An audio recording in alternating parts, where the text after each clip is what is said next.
eu estou aqui em nome da Confederação Nacional dos Trabalhadores em Educação, a CNTE, representando a CNTE.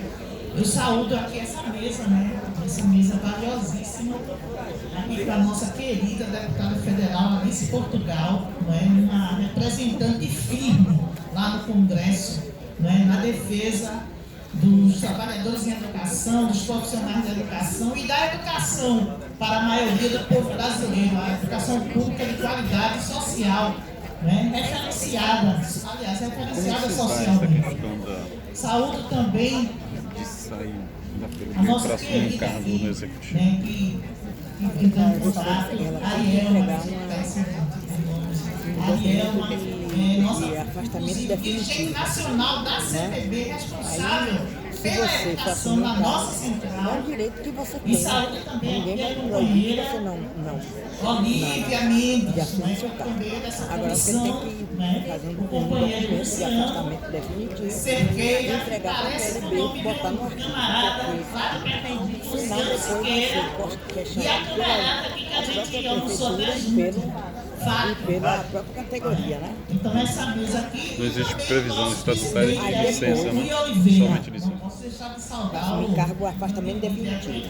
assim como o Agora, Martene, ali. depois que você E assume também o para cargo, encerrar o nosso você querido tem que Nivaldo, recompor a que tá diretoria nessa mesa com anterior, né, que é um com a própria baluarte dessa luta, com o né, pela próprio profissionalização não, com os dos suplentes, funcionários da escola, faz a reunião de diretoria e sobe pelo o suplente. direito, não é? A ter E um se não piso tiver suplente nacional. para subir, É o cargo isso. ficar em vacância, Eu tem que queria, fazer uma antes de assembleia. mais nada, dizer, não é, que nós estamos num momento em que o sindicato como a PLB, né, um conselho como esse, de tanta representatividade que representa, não é, todo o estado da Bahia, aqui eu estava vendo, assistindo, vocês têm uma representação muito ampla, é muito mais ampla do que nós temos lá no estado de Pernambuco. 71.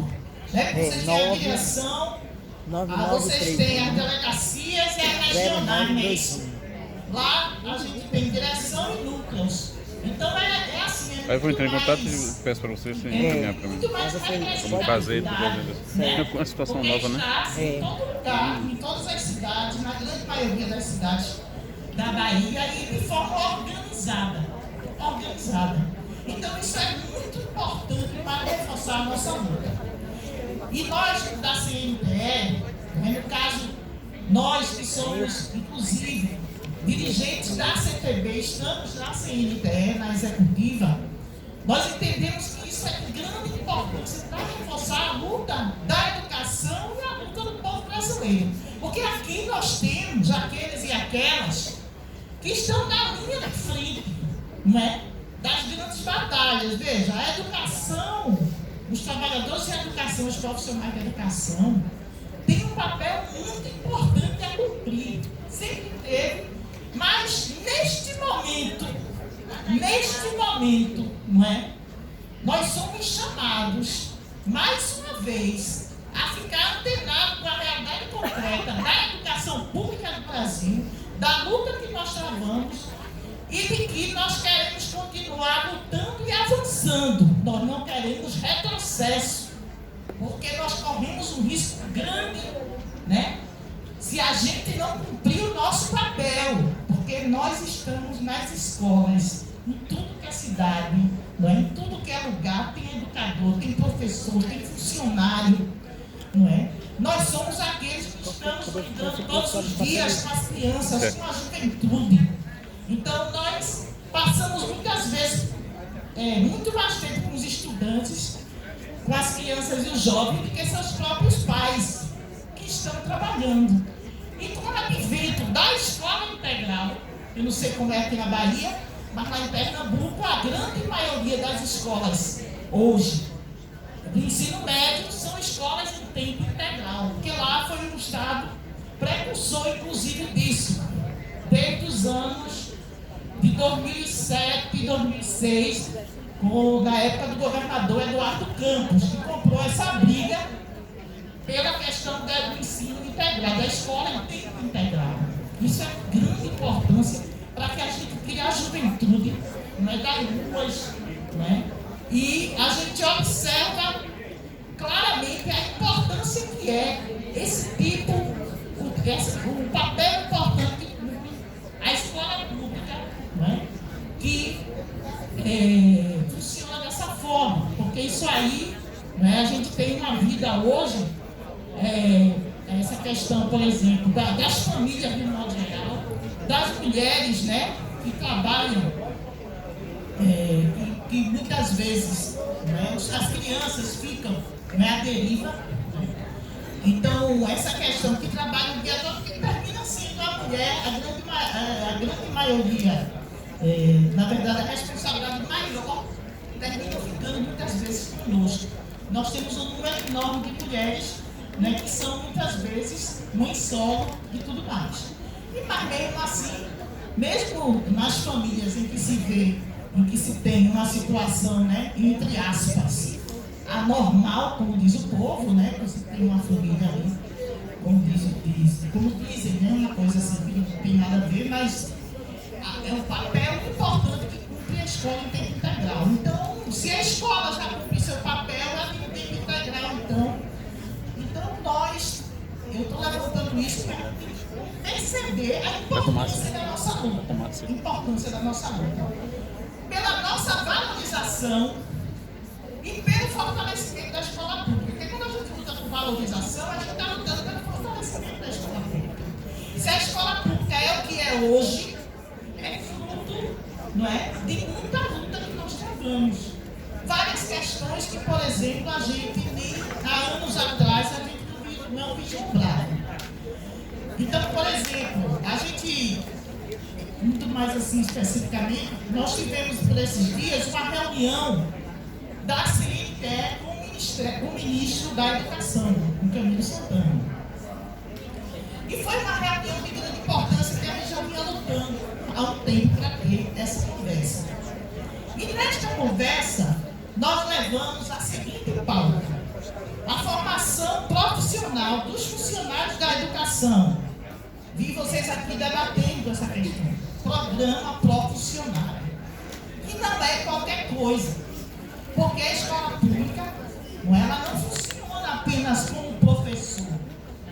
Né? Até porque nós, professores, né, dentro da escola pública, né, nós que estamos na escola pública, somos parte dela junto com os outros profissionais da educação. Aliás, como nada funciona apenas com um profissional. Né? Você vai no hospital, o hospital não funciona só com médico. Por que a escola pública vai funcionar apenas com os professores? Então, a escola pública, inclusive, é um ambiente onde, como em qualquer lugar, prevalece o trabalho coletivo. Então, a gente precisa que os funcionários das escolas, eles sejam, não é, preparados, tanto do ponto de vista da sua profissionalização, mas sim do ponto de vista de ter um salário que lhe dê as condições para exercer a sua profissão. Vi aqui a companheira falando sobre essa questão que foi dito lá pelo presidente da CNTE, essa proposta de que o profissionário teria que ir junto com, aliás, o salário, né, a questão do piso, e junto com a questão do profissionário, só com isso. Eu não sei se foi assim, mas se foi isso, nós não somos a favor desse tipo de coisa. Porque nós temos que ter o salário, as condições, né, e ganhando junto com isso a profissionalização. Então, nessa reunião com o MEC, o ministro colocou, foi cobrado lá, inclusive, a reabertura do profissionário, porque vocês sabem que o profissionário está meio parado, né? Então, o ministro se prontificou, inclusive, a fazer um esforço para retomar essa questão da reabertura aí, né? Reativar oficialmente essa questão do profissionário. Por isso que vocês estão achando dificuldades para que os estados, e para que o estado, não sei o estado, mas os municípios, né, com dificuldade. E uma outra questão importantíssima, né, é a questão da luta ainda, né, que a gente quando fala, ainda mas é uma luta constante do piso nacional, a questão da valorização profissional do profissional de um modo geral, dos profissionais da educação, do professor. Nós temos hoje um fórum, e hoje nós temos um piso, não é? Mas nós temos um problema, que eu vi um companheiro falando sobre isso, que é o fato de sair o percentual do piso, você tem o percentual, a gente se anima, mas só, e a categoria fica em cima da gente. E aí, quando é que sai?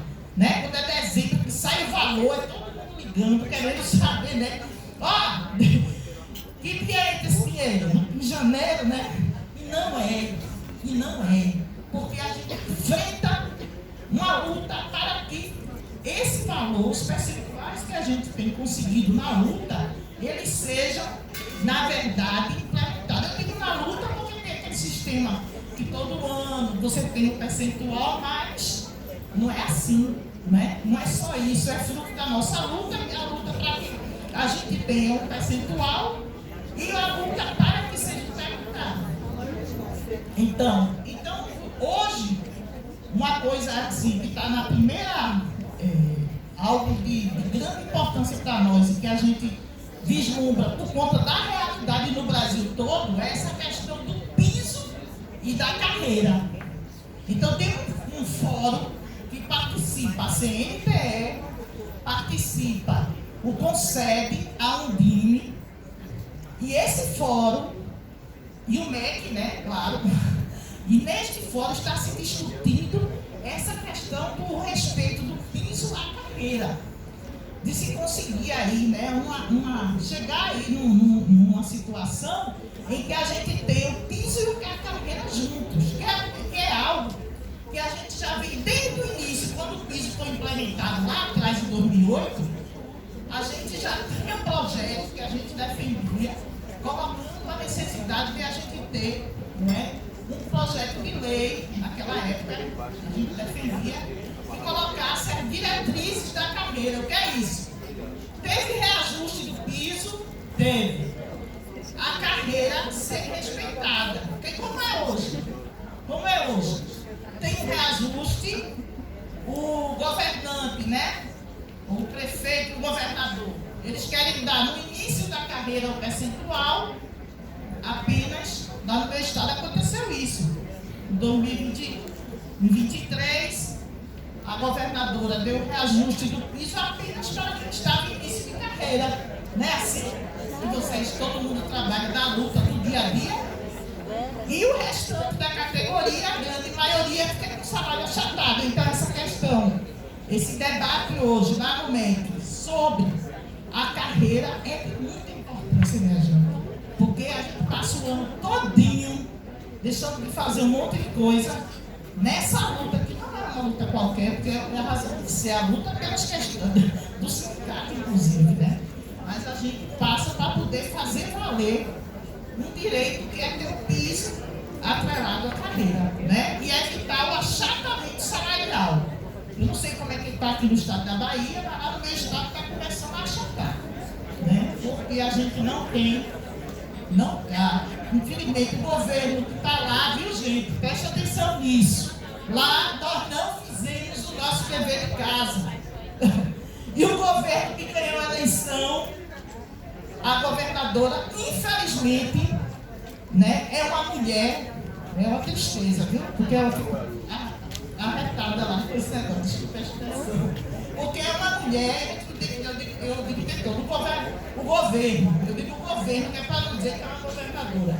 Porque o que é que se diz? Só podia ser uma mulher para estar fazendo isso, porque tem uma turma que diz isso, né? Os machistas, o povo aí que aqui para nós. Mas assim, a gente está lá com o salário ficando achatado, porque a prática tem sido essa, diferente de anteriormente. A gente tinha um percentual do piso e era refletido na carreira. Agora, de 23 para cá, não mais. Isso já acontece em muitos estados, né? Em muitos lugares. Então, o MEC se comprometeu, o ministro, gente, se comprometeu de, nesse primeiro semestre, agora é com a deputada, de construir, né, um movimento para ver se consegue resolver essa questão do piso atrelado à carreira, né? Para ver se consegue. Então, Uma outra questão importante, lá eu vou acelerar aqui, né, também, essa questão do Sistema Nacional de Educação, não é? E a gente luta desde o início.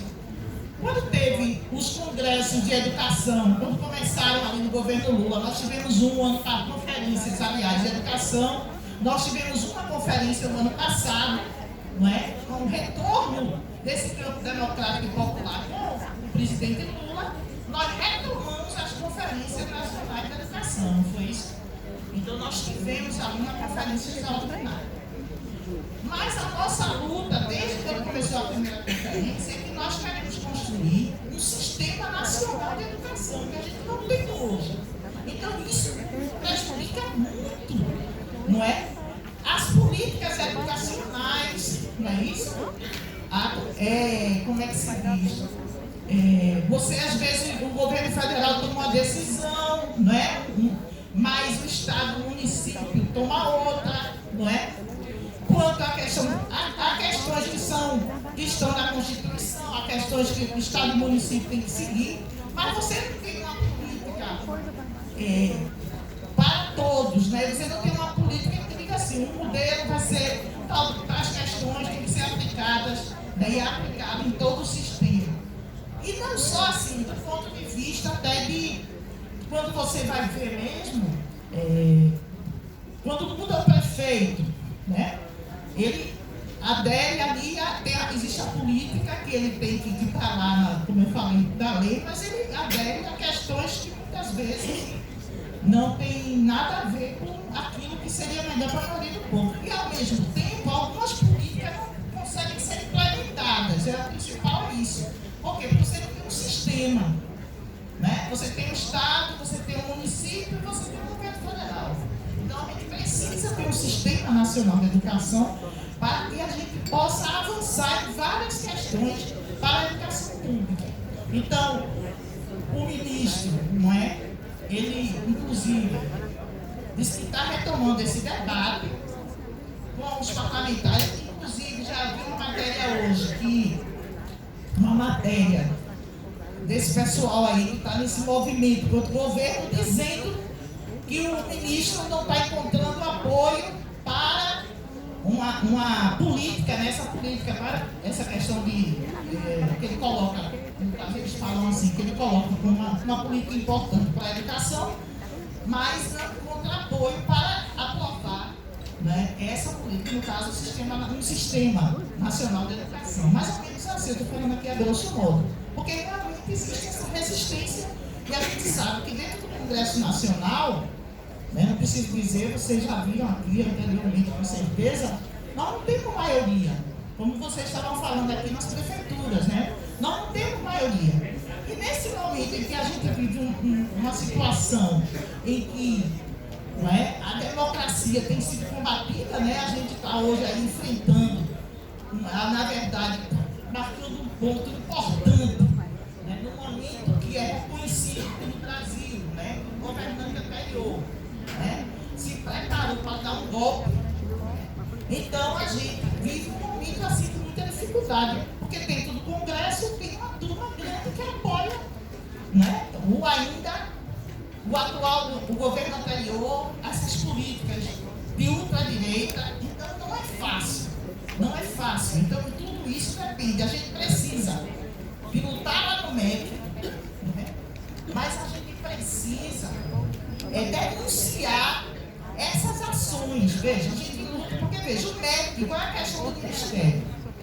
Nós nunca tivemos o Ministério da Educação sem a presença de setores privatistas, né? Nunca tivemos, mesmo no governo Lula, governo Dilma, não tem jeito, porque o governo é de frente ampla.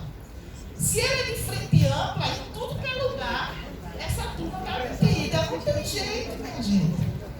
Para isso, para que a gente consiga reverter, não é? A gente precisa que mais companheiros e companheiras entendam isso, que não é fácil, até porque a gente vive num momento, não é, em que as fake news, as mentiras, só que momentos difíceis anteriormente, não é? Agora é muito pior, por conta desse negócio agora, tá? Porque as mentiras hoje, né, as grandes mentiras viram grandes verdades.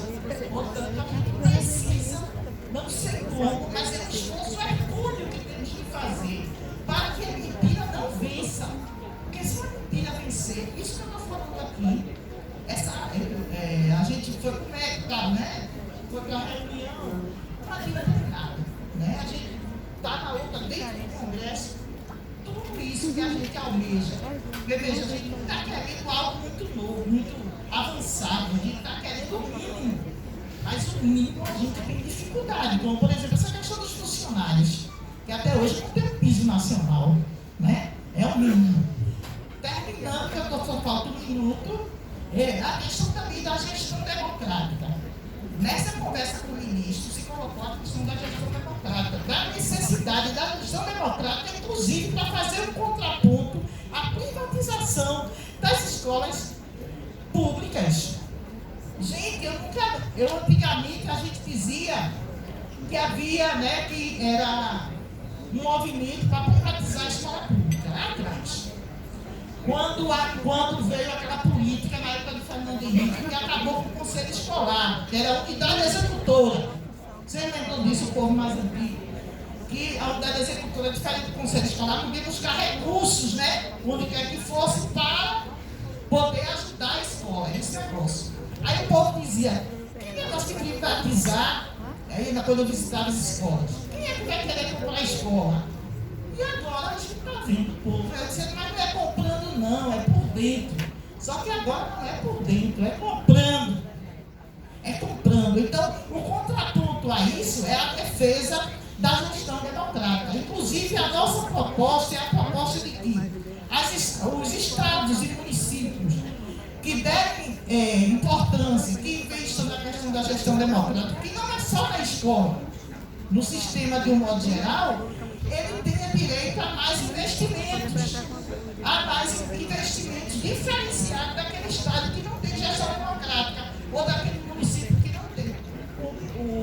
O ministro se comprometeu, inclusive, com isso aí.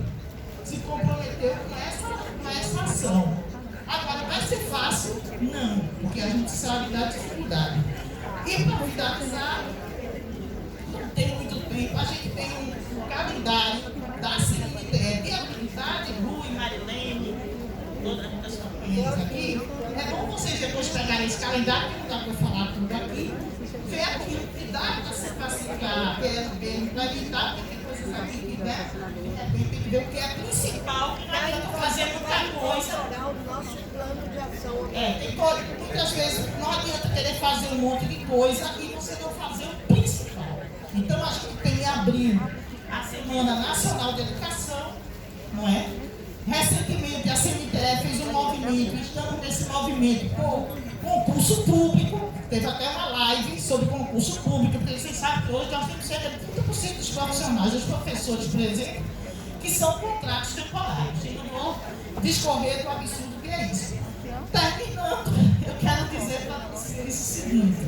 E então, gente, mesmo com todas as dificuldades, com as críticas que a gente tem ao governo federal, porque temos críticas, né? Senão a gente não estava nadando nesses montantes, ficamos numa situação difícil ainda, porque a ofensiva é grande, gente, para que a gente não avance. Mas vocês vejam, desde que o governo Lula começou, conseguimos reverter. Não foi 100%, mas conseguimos reverter essa questão do atraso que era esse novo ensino médio, que de novo não tinha nada. Vocês veem que voltaram, né? Nós voltamos a ter a volta, né? Dos componentes curriculares, não é? Com a carga horária maior. Eu digo porque eu estou na escola e vejo um diferencial que é o currículo deste ano para o ano passado. Os professores, vejam, que é isso, gente? Deve falar só sobre a questão do ensino médio, mas isso mexia, inclusive, com a saúde mental do professor, que tinha que enfrentar o negócio de diversas formas. Os itinerários agora vão estar ligados à questão do conhecimento, né, das disciplinas, né, e tudo mais. E também várias questões aí que nós estamos conseguindo, inclusive sentar na mesa com o ministro, discutir. Porque no governo anterior não tinha nada disso. Vocês lembram como era, né? Nós ficamos à língua. Estados e municípios ficaram à língua quanto à questão da educação. Barra de ouro, né? Então, que não chegava para a gente, né? Então, chama a atenção exclusivamente para isso, minha gente. O ponto da bobeira. O governo finalizando mesmo. E ele agora, a questão do pé de meia, para os estudantes continuarem na escola, não é? Aí veio agora o pé de meia para as licenciaturas, minha gente. O que é isso? É tentar combater o apagão educacional que nós podemos ter por falta de professores. Por falta de professores. Eu vi uma colega na sala dos professores dizendo que absurdo, eu estudei tanto, me sacrifiquei e agora o pessoal para estudar vai ganhar dinheiro. Veja que ignorância, né? Porque a questão não é essa, a questão é que você tem que fomentar na juventude a importância de você ter professores e continuar a educação não pode parar, né? Então é um pouco isso, infelizmente o tempo é curto e eu falei só. Tchau!